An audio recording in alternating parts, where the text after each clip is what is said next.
तबउ मा ततलु शयातीन अला मुल्क सुलैमान वमा कफर सुलैमान वलाकिन्न शयातीन कफरु युअल्लिमून अन्नास अस्सिहर वमा उन्जिल अलल मलकैनि बिबाबिल हारूत व मारूत वमा युअल्लिमानि मिन अहदिन हत्ता यक़ूला इन्नमा नहनु फितना फला तकफुर फयतअल्लमू मिन्हुमा मा युफर्रिकून बिहि बैनल मर्इ व ज़ौजिहि वमा हुम बिज़ार्रीन बिहि मिन अहदिन इल्ला बिइज़्निल्लाह। अगली आयत में एक लंबी आयत है, उसमें बनी इसराइल के लोग हज़रत सुलेमान अलैहिस्सलाम पर ये इल्ज़ाम लगाते थे कि उनकी जो सल्तनत है, हज़रत सुलेमान अलैहिस्सलाम को अल्लाह ताला ने जो सल्तनत दिया था ना, हुकूमत, वो एक निराली किस्म की हुकूमत थी। हवा पर भी उनको हुकूमत थी। दूसरी जगह कुरान में है लि सुलैमान अर्रीहा गुदुहा शहर व रवाहुहा शहर, कि हज़रत सुलेमान अलैहिस्सलाम के कब्ज़े में हमने हवा को कर दिया था। अब ऐसे सवारी पर चल करके जहाँ आदमी एक महीने में जा कर के पहुँचता था और लौटना अगर चाहे तो एक महीने में लौट करके आता था, आते जाते 2 महीना जिसको लगता था, उतना दूर जाने में हज़रत सुलेमान अलैहिस्सलाम को सिर्फ सुबह का वक्त, सुबह को गए उतना दूर और शाम को उधर से चले आए हवा पर सवार होकर के। लोग कहते हैं ना कि अभी हवाई जहाज़ ईजाद हुआ है, अल्लाह ताला बहुत पहले ही हवाई जहाज़ ईजाद कर दिए। हज़रत सुलेमान अलैहिस्सलाम हवा पर सवार होकर जाते थे, हवा पर सवार होकर। जिन्नात पर भी हज़रत सुलेमान अलैहिस्सलाम को हुकूमत थी। हाँ, और कहा भी था हज़रत सुलेमान अलैहिस्सलाम ने कि हमको एक ऐसी हुकूमत दीजिए कि ऐसी हुकूमत दुनिया में फिर किसी को न मिले, और फिर वैसी हुकूमत किसी को मिली भी नहीं। बहरहाल, तो बनी इसराइल ये कहते थे कि हज़रत सुलेमान अलैहिस्सलाम को जो इस तरह की हुकूमत हासिल है ना, जिन्नात पर भी, हवा पर भी, फला पर भी, तो वो इस वजह से हासिल है कि ये जादू जानते हैं और जादू सीख करके ये सब किए गए। हालांकि जादू की 2 शक्ल है। एक जादू है जिसके अंदर कुफरिया अल्फाज इस्तेमाल किए जाए, जैसे सिफली जादू होता है, उसमें कुफरिया अल्फाज के ज़रिए से उसको सीखा जाता है। तो ऐसा करना तो कुफ्र है। अगर कुफरिया अल्फाज का उसमें इस्तेमाल है तो जादू सीखना कुफ्र है, और अगर कुफरिया अल्फाज नहीं भी है तो जादू सीखना फिस्क है, गुनाह है। 2 शक्ल है, दोनों सूरतों में यानी दुरुस्त नहीं है। अब जाहिर सी बात कहते हैं कि नबी, जब हज़रत सुलेमान अलैहिस्सलाम नबी थे तो गुनाह का काम तो नबी से होता नहीं, तो मासूम होते हैं। तो ये कहना हज़रत सुलेमान अलैहिस्सलाम पर एक तरह का इल्ज़ाम लगाना था। कुरान ने इसकी तरदीद किया है कि हज़रत सुलेमान अलैहिस्सलाम ऐसा नहीं कर सकते कि वो जादू सीखे हो किसी से और फिर उसके ज़रिए से ऐसी हुकूमत हासिल कर ली। एक बात तो ये। दूसरा ये कि बनी इसराइल के ज़माने में जादू का बहुत ज़्यादा चर्चा था, और अंबिया भी ज़्यादा बनी इसराइल में आए, और हर नबी को अल्लाह ताला ने कुछ न कुछ मुअजिज़ा दिया है।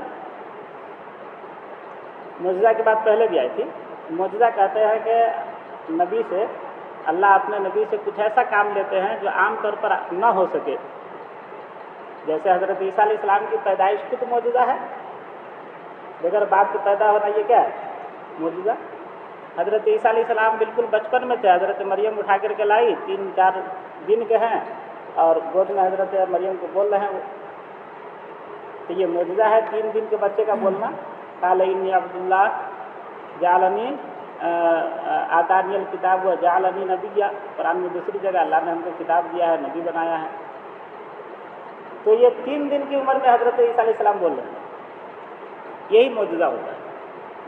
हज़रत ईसा अलैहिस्सलाम अगर कोई अंधा है, उनके आँख पर ऐसे हाथ फेर देते थे तो वो देखने लगता था, इसको मुअजिज़ा कहा जाता है। तो एक तो मुअजिज़ा था जो अल्लाह ताला अपने नबी के इस पर जाहिर करते हैं बगैर किसी वास्ते के, वो डायरेक्ट अल्लाह का फेल होता है, और अल्लाह ताला अपने बंदे के हाथ पर खाली उसको जाहिर कर देते हैं। और दूसरी तरफ ये जादू, जिसको अपना सीखना पड़ता है, उसकी अपनी तरकीब होती है, उसमें पढ़ना पड़ता है, और फिर उसके ज़रिए से अपना इस तरह का चमत्कार वो भी दिखाते हैं। तो बनी इसराइल के जो लोग थे ना, वो जादू और मुअजिज़ा दोनों को गुटमुट कर देते थे। अगर कोई मुअजिज़ा दिखाया गया तो बोलते थे जादू है, बोलते थे ऐसा तो हम भी कर देंगे, और वो जादू के ज़रिए से दिखा देते थे। जो आम लोग थे वो मुतासिर हो जाते थे, भाई नबी ऐसा दिखा दिए हैं तो ये भी तो ऐसा दिखा दिए हैं, तो इनमें फ़र्क क्या हुआ? तो अल्लाह ताला ने बजाता आसमान से 2 फरिश्ते को भेजा, हारूत और मारूत को। अभी तज़किरा इसमें बाबुल एक शहर था, वहाँ हारूत और मारूत को भेजा, और वो दोनों ये करते थे कि लोगों को जो जादू के उसूल कवायद ज़ाब्ते होते थे ना, वो सिखाते थे। मकसद ये था कि देखो, तुम जो कहते हो ना कि नबी के हाथ पर जाहिर होने वाला मौजज़ा और जादू दोनों एक है, ये दोनों एक नहीं है। मौजज़ा में कोई वास्ता नहीं होता है, अल्लाह का हुक्म होता है, वो काम हो जाता है। हाँ, सिर्फ नबी का हाथ होता है। अल्लाह का हुक्म हुआ, हज़रत मूसा अलैहिस्सलाम ने पत्थर के ऊपर लाके मारा, पानी उबलने लगा। इसमें कोई तरकीब नहीं है, कुछ पढ़ना नहीं, कुछ नहीं करना, बस अल्लाह का हुक्म हुआ, उन्होंने मारा, हो गया। अल्लाह का हुक्म हुआ, हज़रत मूसा अलैहिस्सलाम ने दरिया के ऊपर लाके मारा, रास्ता बन गया। और तुम जो जादू देखते हो ना लोगों का, तो इसमें ये तरकीब होती है, ये उसूल होता है, ये ज़ाब्ता होता है। ये सिखाते थे कौन? हारूत मारूत जो फरिश्ते थे। कि देखो, ये इस बंधन में बंधा हुआ है, जब तक इस पूरी तरकीब को नहीं करोगे तो जादू का ज़ुहूर नहीं होगा। अब मौजज़ा के लिए कुछ नहीं करना, तो जादू अलग चीज़ है और मौजज़ा अलग चीज़ है। इसके लिए वो सिखाते थे उनको, यानी फ़र्क बतलाने के लिए कि जादू अलग है, मौजज़ा अलग है। बनी इसराइल के लोग क्या करते थे? उन्हीं से उसूल ज़ाब्ता सीख लेते थे। फरिश्ते का तो मकसद था मौजज़ा और जादू में फ़र्क बतलाना, और वो उसका गलत फ़ायदा उठाते थे। जादू सीख लेते थे और उसको जो है किसी को तकलीफ़ पहुंचाने के लिए इस्तेमाल करते थे। तो कभी मियाँ बीवी के दरमियान तफरीक कराने के लिए इस्तेमाल करते थे, कभी दुश्मनी पैदा करने के लिए इस्तेमाल करते थे।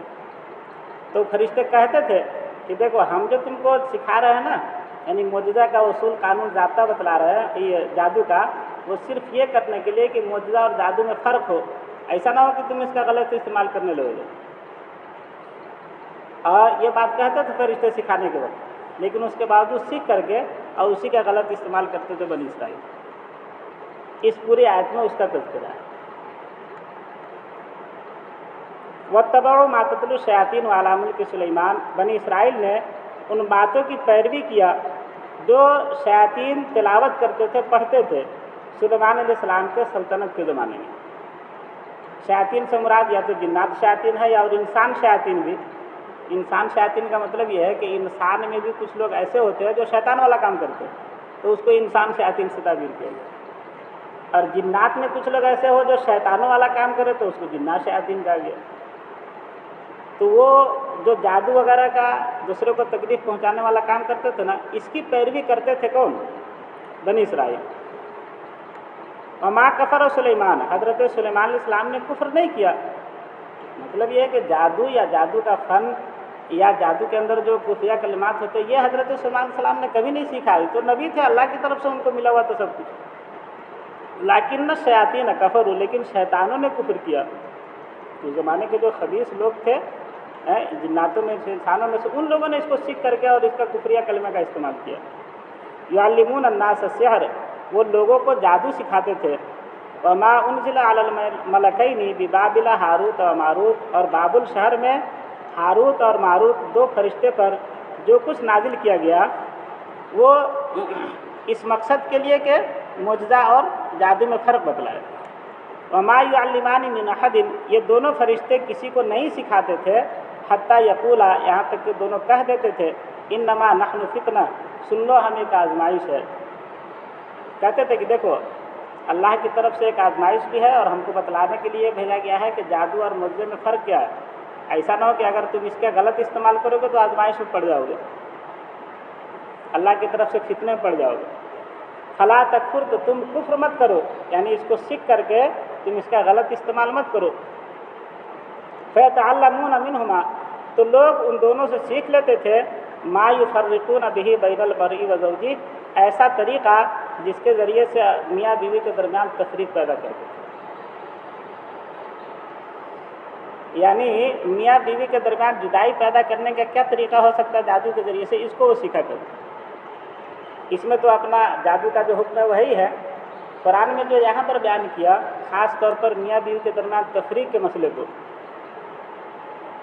तो जुमा में बात आई थी کہ میاں بیوی کا جو آپس کا تعلق ہے نا پیار محبت کا، یہ شریعت کو بہت محبوب ہے، اور اس کی تفریق پر جو سب سے زیادہ خوش ہوتا ہے وہ شیطان ہوتا ہے۔ میاں بیوی کے درمیان جھگڑا ہو گیا، کھٹپٹ ہو گئی، آپ طلاق کی نوبت آ گئی، دونوں کے اندر جدائی ہو گئی، تو یہ شیطان کے لیے بہت خوشی کی بات ہوتی ہے، اور یہی کام بنی اسرائیل کرتے تھے، میاں بیوی کے درمیان تفریق پیدا کرنے کا، جدائی پیدا کرنے کا۔ وَمَا هُمْ بِضَارِّينَ بِهِ مِنْ أَحَدٍ إِلَّا بِإِذْنِ اللَّهِ، اور وہ لوگ اس کے ذریعے سے کسی کو نقصان نہیں پہنچا سکتے تھے مگر اللہ کے حکم سے۔ کہتے ہیں کہ جادو ہے تو اس کی ترکیب ہے اپنا اس کا اصول ضابطہ ہے، لیکن وہ اثر اسی وقت ہو سکتا ہے جب اللہ کی اجازت ہو، اللہ کے حکم کے بغیر۔ بنی اسرائیل ایسا سمجھتے تھے کہ ہم جادو سیکھ لیے ہیں تو ہم جو کریں گے ہو جائے گا۔ قرآن نے کہا کہ ایسا نہیں ہے، جادو ٹھیک ہے، اصول ضابطہ ہے، فلاں ہے، لیکن وہ بھی اللہ کے حکم کے تابع ہے۔ اللہ کا حکم ہوگا تبھی جادو کا اثر ہوگا، نہیں تو نہیں ہوگا۔ وَيَتَعَلَّمُونَ مَا يَضُرُّهُمْ وَلَا يَنفَعُهُمْ، وہ لوگ ایسی باتیں سیکھتے تھے جو ان کو نقصان پہنچاتی تھی، نفع نہیں پہنچاتی تھی۔ نقصان پہنچانے والی باتیں سیکھ لیتے تھے، نفع پہنچانے والی باتیں نہیں سیکھتے تھے۔ حالانکہ فرشتوں کو جو بھیجا گیا تھا ان کے نفع کے لیے، کیا نفع کہ جب وہ اس فرق کو سمجھیں گے کہ معجزہ الگ ہے اور جادو الگ ہے تو نبی پر ان کا ایمان بڑھے گا، اب معجزے سے ان کو نفرت پیدا ہوگی، یہ فائدے کی چیز تھی ان کے لیے۔ تو یہ نہ سیکھ کر کے وہ کیا سیکھتے تھے کہ سیکھ لیا جادو اور دوسرے کو نقصان پہنچا دیا۔ وَلَقَدْ عَلِمُوا لَمَنِ اشْتَرَاهُ مَا لَهُ فِي الْآخِرَةِ مِنْ خَلَاقٍ، وہ لوگ خوب جانتے تھے کہ جو لوگ ایسا کام کرتے ہیں آخرت میں ان کا کوئی حصہ نہیں ہے۔ جو لوگ ایسا کام کرے کہ جادو ٹونا سیکھ کر کے کسی کو تکلیف پہنچاوے، کسی کو مضرت پہنچاوے، تو ان کا آخرت میں کوئی حصہ نہیں ہے۔ وَلَبِئْسَ مَا شَرَوْا بِهِ أَنفُسَهُمْ، کتنی بری ہے وہ چیز جس کے بدلے یہ لوگ اپنے آپ کو بیچ رہے ہیں۔ لَوْ كَانُوا يَعْلَمُونَ، کاش یہ لوگ سمجھ جاتے، کاش یہ لوگ جان جاتے کہ آخرت میں ہمارے ساتھ کتنا بڑا معاملہ ہونے والا ہے، کیسا عذاب دیا جانے والا ہے۔ اگر اس کو حقیقت کو سمجھ لیتے، جان لیتے، تو پھر اس طرح کی حرکت یہ لوگ نہیں کرتے۔ وَلَوْ أَنَّهُمْ آمَنُوا وَاتَّقَوْا لَمَثُوبَةٌ مِّنْ عِندِ اللَّهِ خَيْرٌ، کہتے قرآن کہتا ہے کہ ابھی بھی کچھ نہیں بگڑا، اگر وہ لوگ ایمان لے آوے اور تقوی اختیار کر لے، پرہیزگاری اختیار کر لے، اللہ سے ڈرنے لگے، تو اللہ کے نزدیک ان کے لیے بہترین بدلہ ہے۔ دنیا میں رہتے ہوئے انسان سے چاہے جتنا بڑا گناہ ہو جائے، چاہے شرک ہی کیوں نہ ہو، اگر دنیا میں رہتے ہوئے وہ توبہ کر لیتا ہے، اللہ سے معافی مانگ لیتا ہے، تو اس کی توبہ، صحابہ کرام حضور صلی اللہ علیہ وسلم جب تبلیغ کرنا شروع کیا تھا، اکثر کفری پر تھے نا، تو کفر سے جب اسلام کی طرف لوٹ کے آئے تو صحابیت کا درجہ ان کو ملا۔